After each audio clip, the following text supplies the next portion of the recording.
हाथे वेख के छाले, प्यो दे हाथे वेख के छाले, दी नहीं मुड़ के रोटी मंगी। बड़ी मेहरबानी। प्यो दे हाथे वेख के छाले, दी नहीं मुड़ के रोटी मंगी। यार के मेरे वर्गा सजन गुलेंदा वत्से गल्लां लिख लै सफदर हाथ उदा दसे जदा तेन मुलुक बहावे इंज प्यार दी घाटी छां ते।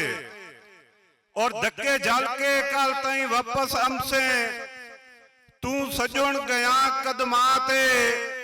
मैथू बोले च गलती हो गई है, मैनू बख्शिश खुदा दे नां ते। मेहरबानी जी उस्ताद जी मेरे उस्ताद और दा हुक्म है कि सजना नू लोड़ करोड़ दी हाई, असा जदन करोड़ दे नासे। साडा कह संग साथ निभावना हा, शौकीन अजोड़ दे नासे।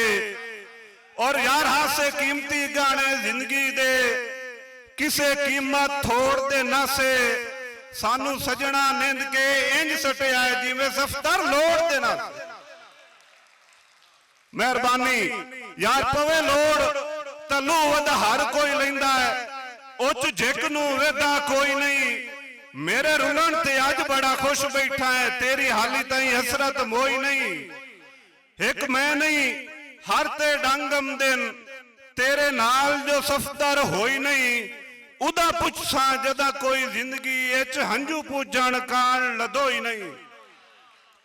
मेहरबानी और हालात की गर्दिश जदन भी सफदर मैनू लैना है नरेड़ जंजीर उदा कई सारे ख्याल आपे बन वही सिन सजना दे ज़ेन अमीर और मेरी जिंदगी जदन बेकार हो गई कह सांगे दी तामीर मेरा उदन वजूद भी नहीं लभना लिखी साजा दी तहरीर और कुछ मेहरबान मेरे इत्थे बैठे ने उन्हां दी नजर है कि हाथ फद के सजन जे छोड़ना है तो हाथ फदन दी केड़ी लोड़ आई।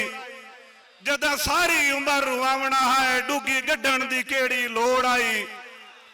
और मेरी संगत दा बार जे चाह ना सकदे अग्गा वधन दी केड़ी लोड़ आई। घर सद के ही सफदर ना मिलना वत सदन दी केड़ी लोड़ आई।